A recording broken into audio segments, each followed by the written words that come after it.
성경 오늘 마태복음 1장 1절부터 17절까지 말씀을 봉독해 드리겠습니다. 마태복음 1장 1절에서 17절까지 말씀 봉독해 드립니다. 아브라함과 다윗의 자손 예수 그리스도의 계보라. 아브라함이 이삭을 낳고 이삭은 야곱을 낳고 야곱은 유다와 그의 형제들을 낳고 유다는 다말에게서 베레스와 세라를 낳고 베레스는 헤스론을 낳고 헤스론은 람을 낳고 람은 아비나답을 낳고 아비나답은 나손을 낳고 나손은 살몬을 낳고 살몬은 라합에게서 보아스를 낳고 보아스는 룻에게서 오벳을 낳고 오벳은 이새를 낳고 이새는 다윗 왕을 낳으니라. 다윗은 우리아의 아내에게서 솔로몬을 낳고 솔로몬은 르호보암을 낳고 르호보암은 아비야를 낳고 아비야는 아사를 낳고 아사는 여호사밧을 낳고 여호사밧은 요람을 낳고 요람은 우시야를 낳고 우시야는 요담을 낳고 요담은 아하스를 낳고 아하스는 히스기야를 낳고 히스기야는 므낫세를 낳고 므낫세는 아몬을 낳고 아몬은 요시야를 낳고 바벨론으로 사로잡혀 갈 때에 요시야는 여고냐와 그의 형제들을 낳으니라. 바벨론으로 사로잡혀 간 후에 여고냐는 스알디엘을 낳고 스알디엘은 스룹바벨을 낳고 스룹바벨은 아비훗을 낳고 아비훗은 엘리야김을 낳고 엘리야김은 아소르를 낳고 아소르는 사독을 낳고 사독은 아킴을 낳고 아킴은 엘리웃을 낳고 엘리웃은 엘르아살을 낳고 엘르아살은 맏단을 낳고 맏단은 야곱을 낳고 야곱은 마리아의 남편 요셉을 낳았으니 마리아에게서 그리스도라 칭하는 예수가 나시니라. 그런즉 모든 대수가 아브람부터 다윗까지 14대요 다윗부터 바벨론으로 사로잡혀 갈 때까지 14대요 바벨론으로 사로잡혀 간 후부터 그리스도까지 14대더라. 아멘. 우리나라 사람들도 족보를 참 아주 중요하게 여깁니다. 이제 세월이 지나고 저도 자라고 이렇게 이제 제국 어른이 되고 이렇게 하다 보니까 옛날에 친하게 지내던 친척들하고도 조금씩 이제 뭐라고 그럴까요? 좀 연락도 조금 이렇게 이제 뜸하게 되어지고 자주 찾아뵙지 못하고 좀 그렇습니다. 막내 고모 부님이 밀양에 사시는데 그렇게 자주 예전에 왕래가 있었던 그런 관계는 아니었습니다. 그런데 제가 전에 있던 교회 한 몇 년 전이죠. 갑자기 이 어른께서 전화가 와가지고 부탁을 좀 하자는 것입니다. 그게 뭔가 하면 내가 지금 많이 아픈데 아프기 전에 좀 한 가지 처리해야 될 것이 있다. 그게 뭔가 하면 자기 집안의 족보가 대구에 어디 본산인데 거기 가서 족보가 좀 틀려진 게 있는데 저보고 가서 좀 바르게 해놓고 와달라는 겁니다. 그 아들이 둘이나 있는데 성도 다른 저에게 고모부리면 저하고 성이 다르지 않습니까? 저에게 가서 좀 해주고 좀 바르게 좀 해놓고 와달라고 그런 부탁을 이제 자기가 생각하기에는 이제 사실 날이 얼마 안 남았다라는 그런 생각들을 가지시고 아마 그런 이야기를 하신 것 같은데 본인에게는 굉장히 중요했던 것 같습니다. 이 이야기를 왜 드리는가 하면 우리나라 사람 그만큼 족보를 굉장히 귀하게 여긴다는 거죠.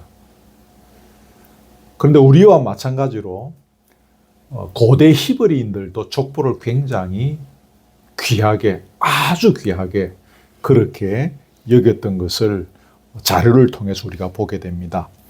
히브리 사람들은 족보를 보면서 그 사람이 어떤 사람인지, 어떤 성격을 갖고 있는지, 앞으로 그 사람이 어떤 일을 할 사람인지, 또 심지어는 그 사람의 사람 됨됨이까지 족보를 통해서 알 수 있다라고 생각했습니다. 그래서 그들은 어떤 사람에 대해서 알고 싶다면 그 사람의 족보를 먼저 살펴보라는 것입니다. 족보를 한번 보라. 그러면 그 사람에 대해서 알 수 있다는 것입니다. 여러분, 이 마태복음은 주로 유대인 출신의 개종자들을 대상으로 기록된 성경입니다. 그래서 예수님의 족보가 소개되고 있는 것이 첫 장 첫 페이지에 예수님의 족보가 이렇게 쭉 나오는 것이 바로 그러한 이유에서 기록되어졌다는 것을 여러분이 유념할 필요가 있습니다. 그분이 어떤 분인지 아느냐? 먼저 그분의 족보를 통해서 그분이 어떤 분인지를 파악하라. 이것이 마태복음의 저자가 이것을 기록한 중요한 의도가 되어지겠습니다. 자, 거기 보면 이제 아브라함의 자손부터 우리가 좀 보겠는데요. 여러분, 그 창세기 11장에 보면 노아 홍수 사건이 나옵니다. 노아 홍수 이후에 인간들이 한 행동이 여러분 무엇입니까? 벽돌로 탑을 쌓고 하늘 꼭대기까지 이렇게 닿게 하고 자기들의 이름을 드러내고 흩어짐을 면하자, 그런 거였지요. 여러분, 하나님께서 세상을 창조하신 이유는 하나님을 이름이 이 세상을 통하여 당신께서 영광을 받으시려는 것이었습니다. 그래 인간이 그것 때문에 온 땅으로 나아가야 하는데 타락한 인간들이 하나님을 떠나서 오히려 자기들의 이름을 높이려고 하는 것입니다. 그 서로 붙어서 살자는 것입니다. 흩어짐을 면하자는 것입니다. 온 땅으로 나가지 말자는 것입니다. 창조하시고 하나님께서 보시기에 심히 좋았더라라고 이 세상에 대해서 말씀하셨는데 이제 인간들이 자기들의 이름을 높이고자 하는 것을 보시고 만약 그 기록된다면 뭐라고 기록되겠습니까? 보시기에 심히 안 좋았더라. 심히 좋지 않은 세상이 되어버리고 만 것입니다. 물론 아시겠지만 하나님께서 인간들의 언어를 혼잡케 해버렸습니다. 그래서 지면에서 흩어져 버리게 하였습니다. 그래서 탑을 쌓으려고 했던 것도 다 중단이 됐죠. 여러분, 그 다음에 하나님께서 하신 일이 무엇인가 하면 창세기 11장 지나면 창세기 12장이 나오죠. 창세기 12장에 등장하는 유명한 인물이 누굽니까? 아브라함. 아브라함 한 사람을 부르신 것입니다. 그리고 하나님께서 아브라함에게 말씀하셨죠. 내가 너로 큰 민족을 이루게 하겠다. 네게 복을 주어 내 이름을 창대케 하겠다. 너는 복이 될 것이다. 뭐 여러분 다 아시는 이야기. 이 조금 쉽게 풀어 설명하면 무엇입니까? 너희가 그렇게 나를 떠나서 내 이름을 너희들의 이름을 빛내려고 발부둥 치느냐. 내가 아브라함을 통해서 이 타락한 세상을 회복시키겠다. 아브라함의 후손을 통해서 내가 새로운 나의 백성들을 창조하겠노라. 이런 의미들이 우리가 성경을 읽어보면서 발견하게 되어지는 것입니다. 여러분, 여기서 말하는 아브라함의 후손이 누굽니까? 아브라함이 이삭을 낳고 이삭이 야곱을 낳고 쭉쭉쭉 나가다가 쭉 끝에 누가 나옵니까? 예수 그리스도가 나시는 것입니다. 예수 그리스도를 통해서 하나님께서 그러한 일을 하시겠다, 그 말씀입니다. 조금 더 설명하면 여러분 다 아시겠지만 창세기 3장 15절을 우리가 원시복음이라고 하지 않습니까? 여러분 나중에 찾아서 한번 읽어보시고요. 내가 너로 여자와 원수가 되게 하고 네 후손도 여자의 후손과 원수가 되게 하리니 여자의 후손은 네 머리를 상하게 할 것이요 너는 그의 발꿈치를 상하게 할 것이니라 그랬죠. 여기서 여자의 후손이 누굽니까? 예수 그리스도. 예수 그리스도께서 오셔서 마귀의 권세를 진멸하시고 세상을 회복시키고 어둠의 권세에 사로잡혔던 불쌍한 인간들을 빛의 자녀들로 회복시킬 것이다. 그런 말씀이 되겠습니다. 여러분, 여기에서 읽을 수 있는 하나님의 마음이 무엇입니까? 죄로 얼룩진 이 세상을 회복시키고자 하는 것입니다. 내가 창조한 세상, 내가 보기에 너무 좋았던 세상, 나 이제 다시 원래대로 회복시키고 싶어라. 이게 하나님의 마음인 것이죠. 어떻게 보면 이게 하나님의 꿈이고 이게 하나님의 소원인 것이죠. 사람처럼 심장이 있다고 친다면 하나님의 심장 그 중심에는 이 소원이 자리 잡고 있는 것입니다. 그분이 잃어버린 세상, 그분을 떠난 열방의 족속들, 그분의 마음과 눈길은 이 회복해야 될 이 세상, 여기에 집중되어져 있는 것입니다. 그래서 하나님께서 아브라함 부르신 것입니다. 이 족보를 통하여 이 계보를 통해서 예수 그리스도를 보내신 거죠. 네가 가서 세상을 회복시켜라. 네가 가서 세상을 건져라 라는 것입니다. 여러분, 하나님께서 왜 교회를 세우셨을까요? 뭐 이거 다 말할 수는 없지만 하나님께서 교회를 세우신 것은 교회를 통해서 말씀을 배웁니다. 교회를 통해서 말씀을 실천하는 훈련이 되어지고 거기서 천국 공동체가 무엇인지를, 하나님의 나라가 어떤 것인지를 경험하게 하십니다. 근데 거기서 끝나지 않는 것입니다. 교회는 열방으로 나아가서 조금 전에 말씀드린 것처럼 하나님의 꿈을 이루어 드리는 것입니다.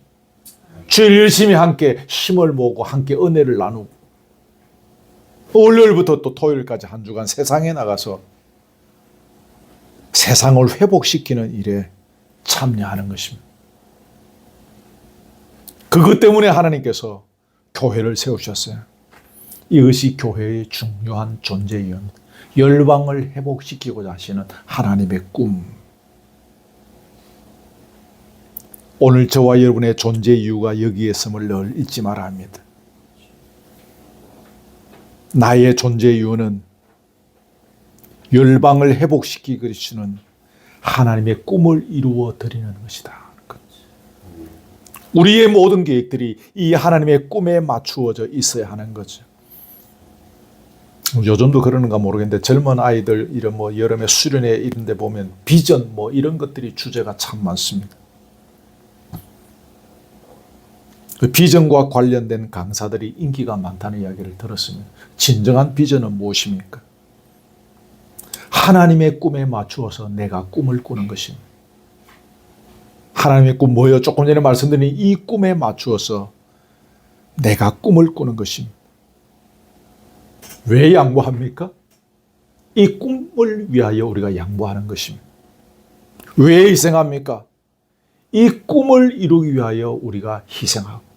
왜 헌신합니까? 이 꿈을 이루기 위하여 헌신하고. 때로는 포기할 때도 있습니다. 이 꿈 때문에 포기하는 것입니다. 왜 자기를 부인합니까? 이 꿈을 이루기 위하여 자기를 부인하며 사는 것입니다. 그게 그리스도인의 삶인 것입니다. 이걸 어디서 배웁니까? 교회에서 먼저 배우는 것입니다. 교회를 통하여 말씀으로 배우고 서로를 보면서 배우고 서로를 아끼면서 배우고 서로를 용납하면서 이 꿈을 배워 나가는 것입니다. 그래서 교회는 너무너무 중요한 것입니다. 방금 읽었지만 마태복음 1장에 낳고 성경 많이 읽으시는 우리 안쌤 두 분 낳고가 몇 번 나옵니까? 안 잘 봤죠? 40번 정도 나와요. 낳고 또 낳고. 구약을 읽어보셨겠는데 구약에는 주로 어떻게 나옵니까? 죽고 맞죠? 죽고. 마태복음은 왜 낳고 또 낳는다고 이것을 계속 이야기합니까? 생명의 잉태를 의미합니다. 죽었던 것, 망했던 것, 엉망진창이 된 것을 살리고 회복시키는 것입니다. 아멘.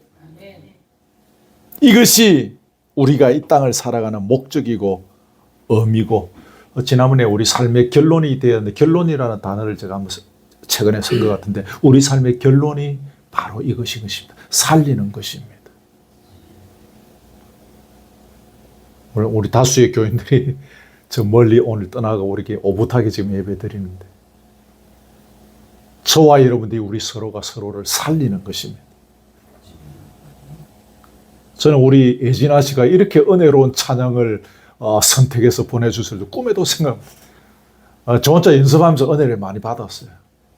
근데 은혜의 절정은 오늘 이 찬양 시간이 저는 너무 시간만 되면 뭐 하루 종일 찬양하면 좋겠어요. 이렇게 서로 살리는 것입니다. 서로를 회복시키는 것입니다. 이게 하나님의 꿈입니다. 그래서 하나님께서 아브라함의 후손을 낳으셨습니다. 지금 예수님의 족보를 통해서 그것을 강조하고 있는 것입니다.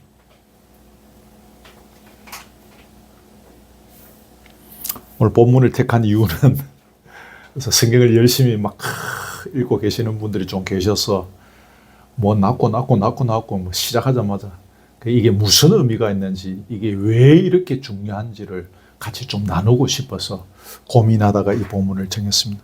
두 번째 단락으로 넘어갑니다. 다윗의 자손 제목을 정했는데, 여러분 아시는 그 사무엘하 7장에 보면 하나님께서 다윗에게 주신 약속들 쭉 나오죠. 그 사무엘하 7장 12절 이후에 보면 쭉 나와요. 여러분 이제 그 나중에 집에서 뭐 찾아보시고 여러분 잘 아시는 구절이니까요. 내가 네 몸에서 날 이 씨를 네 뒤에 세워 그의 나라를 견고하게 하리라. 나는 그의 나라 왕위를 영원히 견고하게 하리라. 거기 나오죠. 네 집과 내 나라가 내 앞에서 영원히 보존되고 네 왕위가 영원히 견고하리라. 하나님께서 다윗의 후손을 통해서 나라를 세우시되 그 나라가 영원할 것을 약속하시는 것입니다. 굉장히 이제 뭐 좀 우리가 교회를 좀 다니시면 아시겠지만 성경에 약속들이 많이 나오는 그 약속의 그 산맥 중에서 사무엘하 7장 약속은 굉장히 중요한 그런 약속 있죠. 이 약속 이후로 이스라엘 민족이 소망을 갖고 살아가는 중대한 근거가 됐습니다. 하나님께서 그때 이 약속했지 않느냐는 것입니다. 이 약속 붙잡고 가는 것입니다. 이스라엘 백성들은 어려운 일이 있을 때마다 이 약속 붙잡고 막 부르짖는 것입니다. 하나님, 그때 그렇게 약속하셨지 않았습니까? 반드시 그 약속대로 이루어질 줄 믿습니다. 우리는 그 약속 붙잡습니다. 그 약속 지켜주세요. 막 그런 것입니다. 불가능의 세계 속에서 기도함으로 그 사건들을 이루었던 사람 중에 하나가 느헤미야죠. 느헤미야 1장도 보세요. 보면 느헤미야가 약속의 말씀을 붙잡고 부르짖었다고 되어 있습니다. 나라가 멸망하고 포로로 잡혀가게 된 후에 그들은 이 약속을 더욱 굳게 붙잡고 이 약속의 성취를 기다렸던 거죠. 경건한 유대인들이 하루에 3번 기도했는데 그들은 3번 기도할 때마다 이 약속을 매일 기억했습니다. 아버지여 다윗의 줄기를 속히 일으키소서. 그의 구원의 뿔을 속히 드소서. 우리가 종일 구원을 기다리니다. 시편에 보면 이런 문구들이, 여러분 많이 들어보시죠. 이런 문구들이 많이 나와요. 근데 여러분, 오늘 이 마태복음에 나오는 예수 그리스도, 이분께서 이 땅에 오심으로 말미암아 그렇게 기다리고 기다렸던 약속이 드디어 성취가 된 것입니다. 마태복음의 저자 이 마태는 유대인들에게 예수님을 소개하면서 말하고자 했던 것이 바로 그것입니다. 우리 하나님은 약속을 지키시는 분이다. 보아라, 다윗에게 약속하셨던 그 후손이 바로 이 예수 그리스도이시다. 그가 우리의 왕이시고 이제 그가 다스리시는 나라가 영원할 것이다. 그런 이야기를 마태는 하고 싶었던 것입니다. 여러분, 근데 현실적 상황을 놓고 볼 때 이 약속은 이루어지지 못할 뻔했습니다. 아브라함이 자기 아내를 누이라고 속이는 바람에 사라를 이를 버렸습니다. 그러면 안 되잖아요. 이삭이 날 수 없지 않습니까? 이 역사를 쭉 보면 아시겠지만 어린 요아스 빼고 왕족들 다 죽었을 때가 있습니다.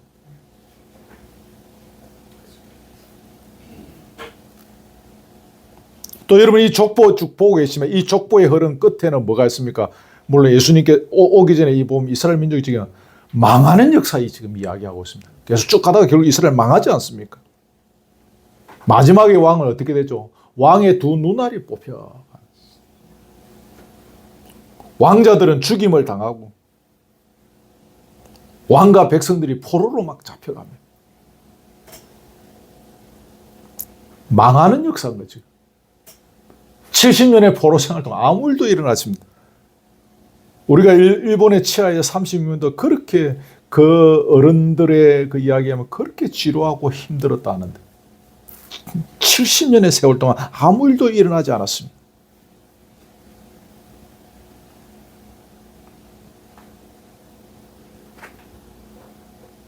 다윗 왕조가 다 망하고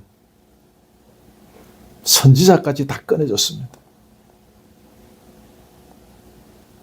그리고 이스라엘 민족들이 얼마나 배반을 많이 했습니까? 그러니까 이 약속은 인간의 관점에서 보면 이루어질 수 없는 약속이라는 거죠. 제가 방금 말씀드린 한 몇 가지 이유를 놓고 보면. 그런데 끝내 하나님은 약속을 지키셨습니다. 하나님의 입장에서 보면 이 약속을 안 지켜도 되는 충분한 이유가 조금 전에 말씀드린 그런 것만 해도 있는데 그걸 뛰어넘으시고 약속을 지키셨습니다. 그렇습니다. 하나님께서 당신의 백성들을 향한 약속은 시간의 문제일 뿐 반드시 지키십니다. 유다가 멸망했습니다. 선지자가 끊어지고 그리고 400년의 그런 시간들이 그렇게 흘러간 시점에 하나님은 약속을 잊지 않으시고 그 약속을 이루어 가시는 거예요. 실패와 절망, 죽음 같은 좌절, 모든 것이 끝난 것 같은 그 오랜 침묵, 400년이 그냥 막 흘러가는 거예요. 그 후에도 하나님의 약속을 기억하시고 그것을 성취하러 오셨습니다. 로마서에 있는 표현대로 환난이나 공고나 핍박이나 기근이나 적신이나 위험이나 칼, 그 어떤 것도 이 하나님의 약속의 성취를 방해할 수 없습니다. 아멘. 믿음이 좋은 사람이 누구입니까? 오늘 설교의 맥락을 따라서 설명한다면 이 하나님의 약속을 붙잡고 기도하고 소원하고 바라고 희망하고 기대하면서 절망하지 않고 살아가는 사람일 것입니다. 하나님은 그런 사람을 좋아하십니다. 하나님은 그런 사람을 통하여 역사를 이루어 가십니다. 아까 말씀드린 대로 느헤미야 같은 경우에 그 절대로 되어질 수 없는 그 상황 속에서 약속을 붙잡고 기도했던 이 느헤미야의 기도를 하나님 들으시고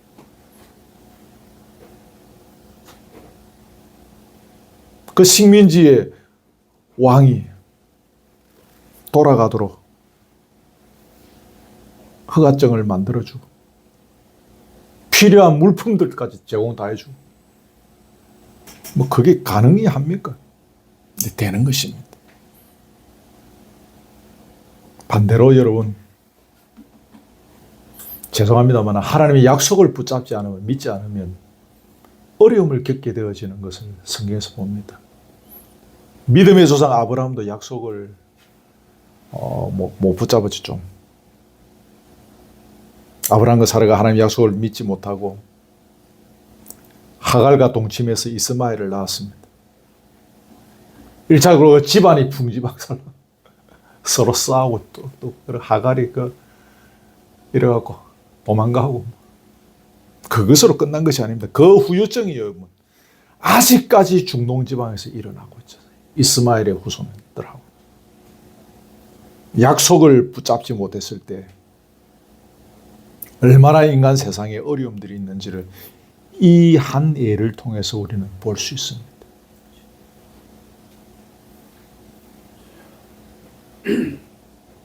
여러분, 하나님의 약속을 붙잡고 살아보려고 애쓰기는 하지만 언제 이루어질지 알 수 없어서 지칠 것 같은 때가 있을 것입니다. 여러분, 그날이 그리 멀지 않았습니다. 여러분, 오늘 제가 17절까지 읽었는데 17절에 보면 14대를 3번에 걸쳐서 나누고 있습니다. 아브라함부터 다윗까지 14대, 다윗부터 바벨론 포로까지 14대, 그 이후에 그리스도까지 14대 이렇게 나눴죠. 이 숫자는 물론 정확한 숫자는 아닙니다. 실제와는 조금 차이가 납니다. 근데 굳이 왜 마태가 14대, 14대, 14대 이렇게 맞추었느냐? 그것은 이제 약속이 성취될 만한 충분한 때가 되었다는 것입니다. 14대죠. 14죠. 여러분, 완전수가 7이지 않습니까? 7 곱하기 2 하면 7 2개 하면 14가 되는 것입니다. 이제 이 약속이 성취될 충분한 때가 되었다는 것입니다.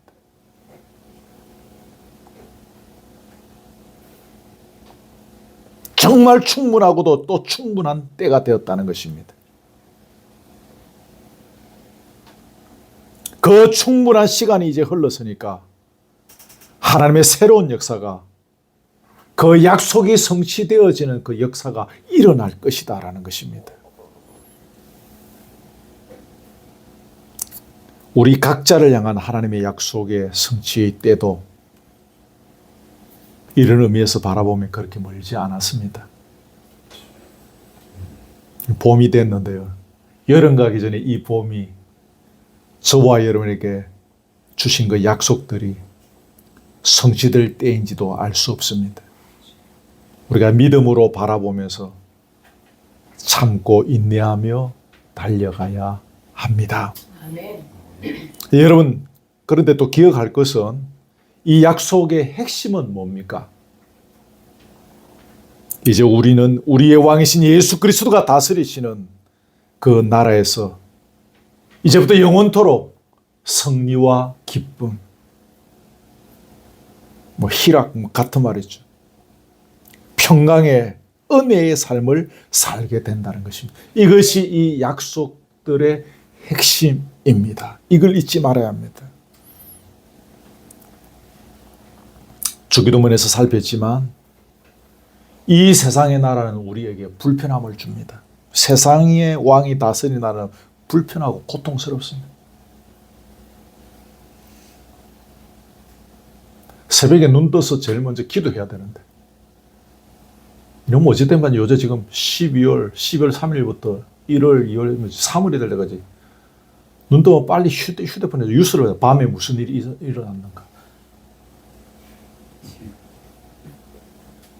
이 세상에 세상왕을 세우면 우리가 그런 거예요. 그러나 주님이 다스리시는 나라에 거하게 되어지면 날마다 어디서나 천국인 것입니다. 아멘. 내 영혼의 은총 입어 중환제 짐 벗고 보니 슬픔 많은 이 세상도 천국으로 화도다.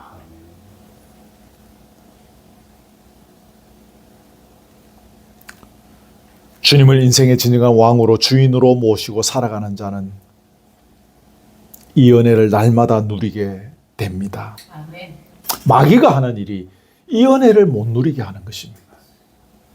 교회도 가라. 정모사 너 아침에 일어나서 기도도 하고 성경 들고 설교도 열심히 하고 다 해. 근데 이 은혜를 누리지 못하게 하는 것입니다. 교회도 세워서 막 해. 집도 짓고 막 해. 이 은혜만 누리지 말라는 것이에요.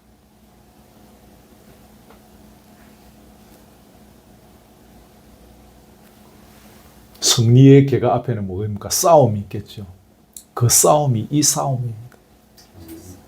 우리가 이 싸움에서 승리해야 하는 것입니다. 아멘. 하나님의 약속은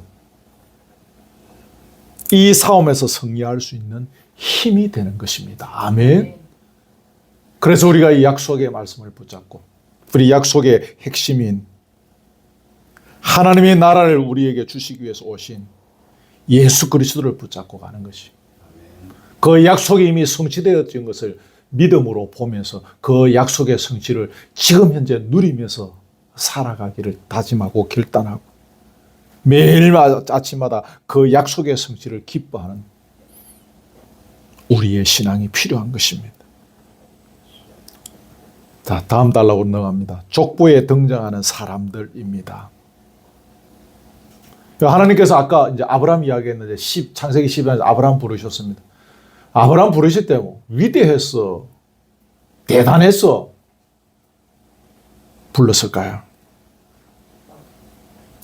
아시는 이야기죠, 여러분. 아브라함의 조상들은 갈대아 우르에서 우상 나무랭이 팔아서 먹고 살던 사람들입니다. 아시죠? 원래 그 사람이 대단한 가문의 대단한 어떤 사람 아니었습니다. 그런 아브라함을 불러서 복의 근원으로 삼아 주셨습니다.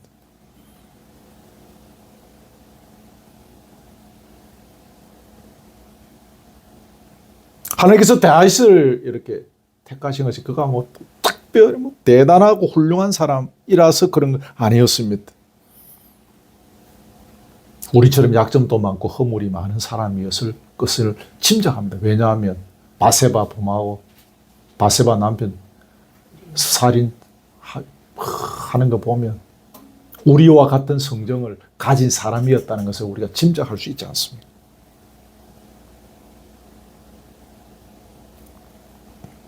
여기 오늘 이 족보에 보면 마리아를 포함하여 5명의 여인이 나옵니다. 당시의 통념으로 볼 때 이 족보에 5명의 여인의 이름이라는 것은 대단히 요즘 말로 파격적입니다. 있을 수 없는 이야기입니다. 죄송하지만 당시의 여인들은 법적인 권리가 없었습니다. 한 남자에 예속되어 있는 그냥 사람 아니고 한 그 남자에 예속되어 있는 존재, 노예나 종가 같은 그런 존재입니다. 그 숫자에도 안 살렸지 않습니까? 더구나 이 5명의 여인들 중에 마리아를 제외하고는, 예수님의 육신의 어머니 마리아를 제외하고는 모두 도덕적으로, 윤리적, 종교적으로 문제가 많은 사람들입니다. 흠이 다 있는 사람들입니다. 이상한 경력을 가진 여인들입니다. 다말 아시죠? 또 여기 다말 나오는데 이방인입니다. 아람 사람인데 시아버지 유다와 부적절한 관계를 통하여 아들을 낳은 여인입니다. 라합 아시죠? 가나안의 기생 출신입니다. 룻은 모압 여자, 이방의 모압 여자죠. 바세바도 이방 출신입니다. 다윗이 바세바하고 가늠했지만 바세바도 다윗하고 가늠한 거 아닙니까? 그렇고 그런 관계를 통해서 애를 낳았던 여인입니다. 다 흠이 많았던 여인들입니다. 이런 여인들이 지금 예수님의 이 위대한 예수님의 족보에 하나님의 약속의 말씀이 성취되어지는 그 과정 중에 등장하고 있는 것입니다. 몇 가지를 보고 마칩니다. 여기서 알 수 있는 것은 첫째, 하나님의 은혜는 우리의 죄보다 크다는 것입니다. 아멘. 하나님의 은혜는 우리의 약점과 허물보다 더 크다는 사실입니다. 하나님의 사랑은 끝까지 변함이 없으시다는 것입니다. 아멘. 우리를 버리지 않으십니다. 아멘. 이 족보에는 무한한 이 하나님의 사랑이 강물이 되어 흐르고 바다가 되어 흘러가고 있는 것입니다. 아멘. 아멘. 신앙의 성숙이 뭡니까? 이 하나님의 사랑을 예수 그리스도를 통해서 배우고 나도 그런 사랑의 사람으로 변하여져 가는 것입니다. 이게 신앙의 성숙입니다.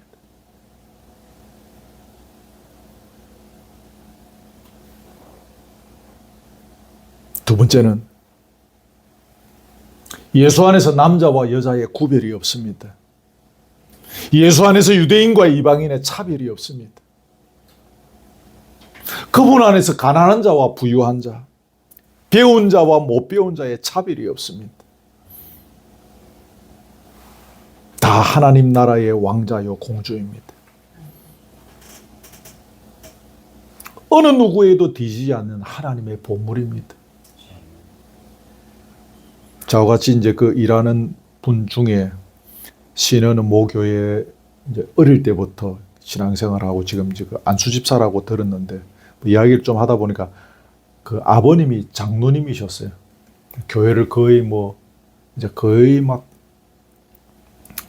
그 교회를 세우다시피 막 헌신한 그런 분이고 이제 이분은 그 아버지 아들로서 거기에서 자랐는데 세월이 좀 흐르고 이제 사람들이 이렇게 한국 교회가 부흥하면 수주적인 부흥이 있으면 사람들이 모여들고 하니까 자기 아버지는 배운 거 없고 가난한 사람이었고 그 아버지가 수장놈이신데 아들이 가만 보니까 아버지가 교회 안에서 왕따를 당하고 당회에서 소외를 당하고 목회자로부터 소외를 당하고 업신여김을 당하고 그래서 수년의 세월 동안 지켜보다가 견딜 수 없어서 그 교회를 어릴 때부터 한테 그 교회는 이제 뛰쳐나와서 이제 지금의 교회를 다니고 있는 거죠. 그 이야기를 제가 쭉 앉아서 들었습니다. 예수 안에서는 학력 때문에 차별이 없습니다. 예수 안에서는 돈의 많고 적음 때문에 차별이 없는데 차별한다는 것은 구별한다는 것은 그놈의 교회 안에 예수가 없는 겁니다. 여러분 그렇지 않습니까?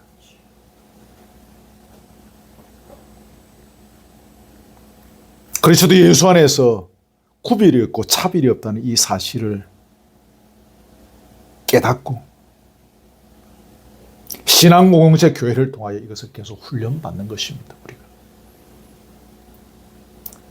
우리가 유교주의적인 문화의 배경 속에서 자란 저와 여러분이기 때문에 우리도 모르는 사이에 이런 것들이 뿌리 깊은 곳에 있을 수 있습니다. 제가 제일 부러운 분은 이런 데 대한 개념이 철저히 무너지고 성경적인 사고관을 가진 분들이 저는 제일 부럽습니다. 왜냐하면 저도 어릴 때부터 교회 다니면서 뭐 이런 것 뭐 차별하고 많았습니다.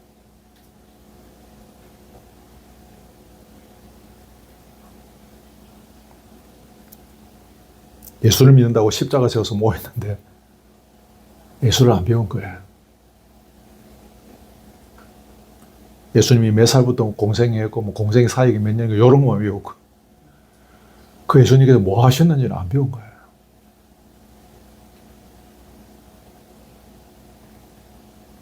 주 안에서 하나님 나라에서 우리 모두가 왕자고 공주인 것입니다.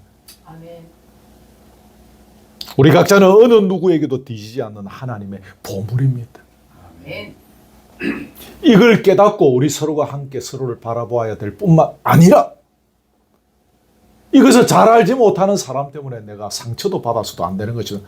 네가 아무리 그래 싸도 나는 하나님의 보물이야. 하나님께서 나를 사랑하셔서 당신의 독생자를 보내서 십자가에 죽게 하실 정도로 나를 사랑하셔서 나를 건지셨어. 이것이 분명히 각인되어져 있는 고백되어지는 사람은 남들 때문에 힘들 이유가 또 없는 것입니다. 그런 것 때문에 시험 받을 이유가 또 없는 것입니다.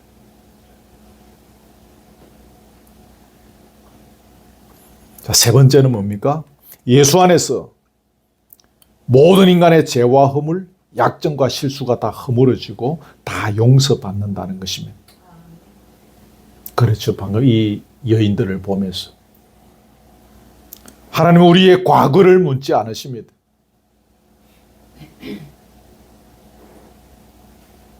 때로 과거에 얽매이시는 분들이 있습니다. 우리의 과거를 십자가 밑에 다 묻어버려야 합니다. 과거에 얽매이지 마십시오. 과거에 발목 잡혀 살지 마십시오. 자신의 과거뿐만 아니라 옆에 사람의 과거를 자꾸 발목 잡고 가는 사람이 있습니다. 다 우리가 어릴 때부터 자랐거나 뭐 10년, 20년부터 서로 알고 지내는 사이 같으면 다 알지 않습니까?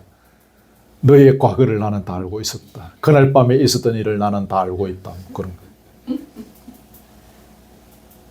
서로의 과거에 발목 잡혀 살지 말아야 합니다. 진리 안에서 자유롭게 된다 그랬죠. 이 말씀을 적용하면 자유롭게 되는 겁니다. 과거에서 자유롭게 된다는 것이.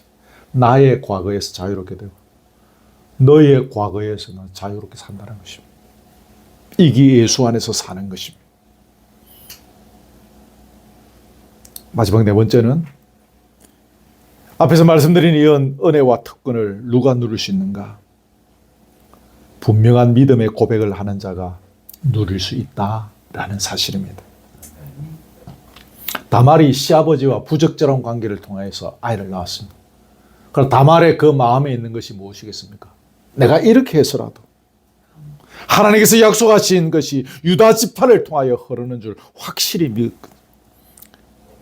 돌에 맞아 죽을 각오를 하고 자기 몸을 더럽히면서까지 그 맥을 이어가고자 했던 것입니다.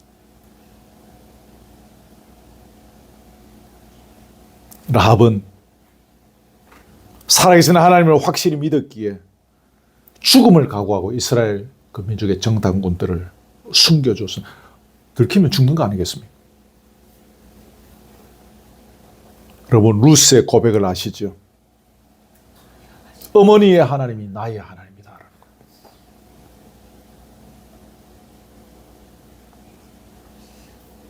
루스의 입장에서 볼 때는 어머니가 이방 나라 사람입니다. 저 사람들이 식구들이 좀 와가 이렇게 살다가 가문이 쫄딱 망해서 고향으로 지금 돌아갑니다. 근데 그 시어머니가 믿는 하나님을 나의 하나님으로 고백하는 것이 쉬운 일이 아니죠. 자신의 전부를 건 신앙 고백인 것입니다.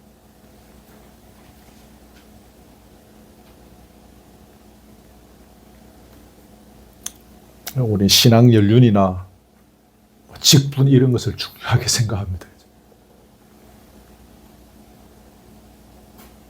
목사도 또 똑같은 목사 아닙니다. 총회장 했느냐, 노회장 했느냐. 자꾸 이런 걸로 따지려고 합니다. 하나님이 나의 아버지시라는 분명한 신앙 고백. 예수님께서 나의 구주시요 나의 주인이시라는 이 분명한 신앙 고백이 중요한 것입니다. 아멘.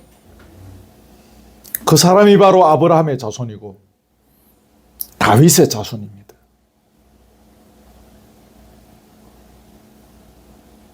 그런 믿음의 사람이 세상에 복을 나누어 줄 수 있고 세상을 회복시킬 수 있는 사람입니다.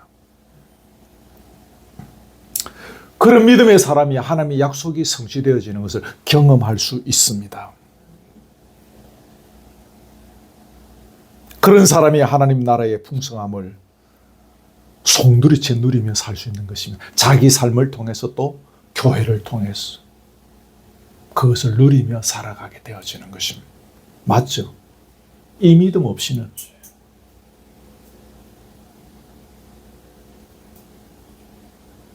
맨날 교회 안에서 차별하고 서로 편 나눠줘서 이 편 저 편. 정치하는 사람들은 똑같아요. 그러다가 어느 날 보면 또 이 당 갔다가 또 저 당 갔고 막 이 당 욕하고 그러지 않습니까? 똑같아요. 막 교회도 가보면 뭐 그래 이 편 들었다가 대세가 막 아닌 것 같으면 또 절로 팍 붙어갖고 또 이쪽에 욕하고. 진리를 모르니 진리를 알지니 진리가 너희를 자유롭게 하리라 했는데 진리를 모르니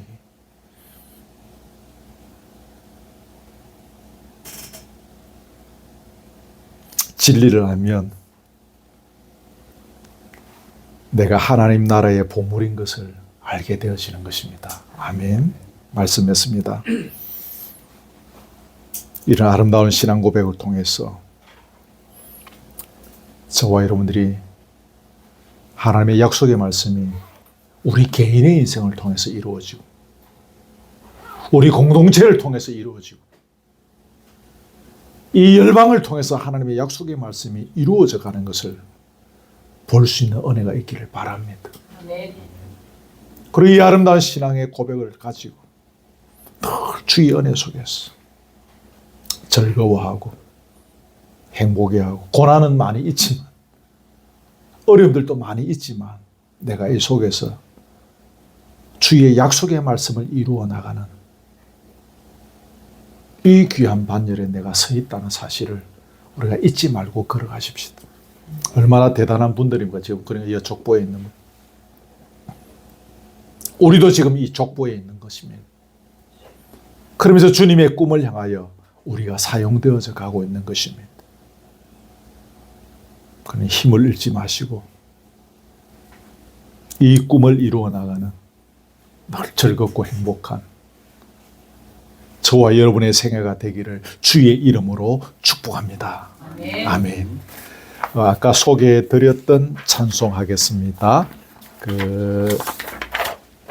찬송가 438장 내 영혼이 은총 입어 우리 찬송합시다.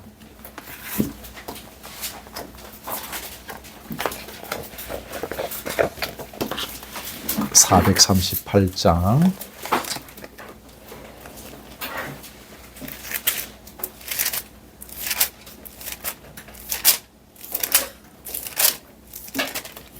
내 영혼이 은총 입어 중한 죄짐 벗고 보니 슬픔 많은 이 세상도 천국으로 하도다. 할렐루야 찬양하세. 내 모든 죄 사함받고 주 예수와 동행하니 거디 하늘나라. 주의 얼굴 뵙기 전에 멀리 뵈던 하늘나라.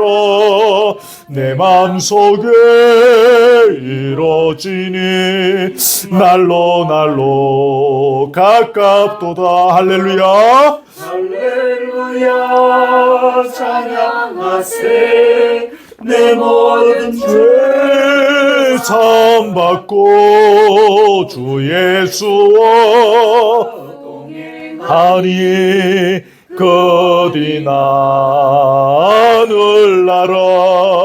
높은 산이 거친 도리에 초막이나 궁궐이나 주 예수 모신 곳이 거디 하늘나라며.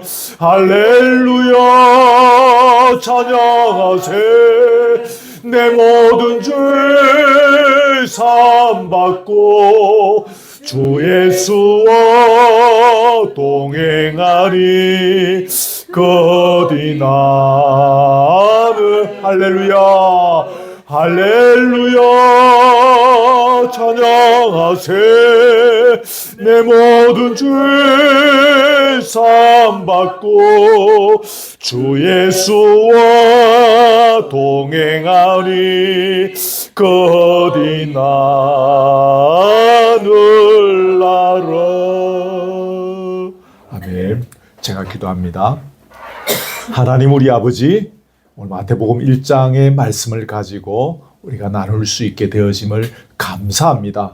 하나님께서 우리에게 말씀 주시고 말씀을 통하여 하나님을 알아가게 하시며 말씀을 통하여 주의 뜻이 무엇인지 분별케 하여 주심을 감사하고, 무엇보다 이 말씀을 통하여 우리가 믿음을 가질 수 있게 되어지니 감사합니다. 이 시간에 간절히 원하옵나이다. 머리 숙인 사랑하는 교우들을 기억하여 주시고 이 말씀을 근거로 하여 믿음이 더욱 생기게 하여 주시고 믿음이 없는 자가 믿음을 보게 되어지는 역사가 있게 해주시기를 간절히 소원드립니다. 아멘. 믿음은 그냥 오는 것이 아닙니다. 주께서 주신 이 말씀을 통하여 우리가 믿음을 가질 수 있게 된다라고 말씀하시잖아요. 이 말씀을 듣고 이 말씀을 배우고 이 말씀을 묵상하고 또 이 말씀을 순종해 가는 것을 통하여 이 말씀이 살아있는 것을 우리의 삶을 통하여 보게 해 주시기를 원하옵나이다. 아멘. 마태가 유대인들을 향하여 이 복음의 메시지를 선물했던 이유를 오늘 또한 보게 되어집니다. 목수의 그 아들로 형편없는 사람의 몸으로 오셨지만 그럼에도 불구하고 이분이 주께서 약속하신 하나님께서 이미 점지해 놓으신 이 세상을 회복시켜 나갈 하나님의 사람으로 하나님의 아들로 준비해 놓으셨다는 사실을 선포하였습니다. 오늘 이 사실을 바라봅니다. 회복시키기 위하여 이 땅에 오신 예수 그리스도를 우리가 바라보며 그 예수님을 우리의 주인으로 모시고 그 예수님 때문에 우리의 심령이 회복되어지니 감사하고 그 예수님 때문에 우리의 마음의 상처가 회복되어지니 감사하고 그 예수님 때문에 우리의 눈물이 닦임을 얻게 되어지니 할렐루야 우리 아버지 감사합니다. 이 예수님 붙잡고 우리 또한 열방을 위하여 세상을 회복시키고 죽어가는 영혼을 살리는 귀한 일에 쓰임받는 복된 인생의 여정이 되어지기를 원합니다. 때로 당장 밥 먹고 살아가는 일이 급할 때도 많은 것이 사실입니다.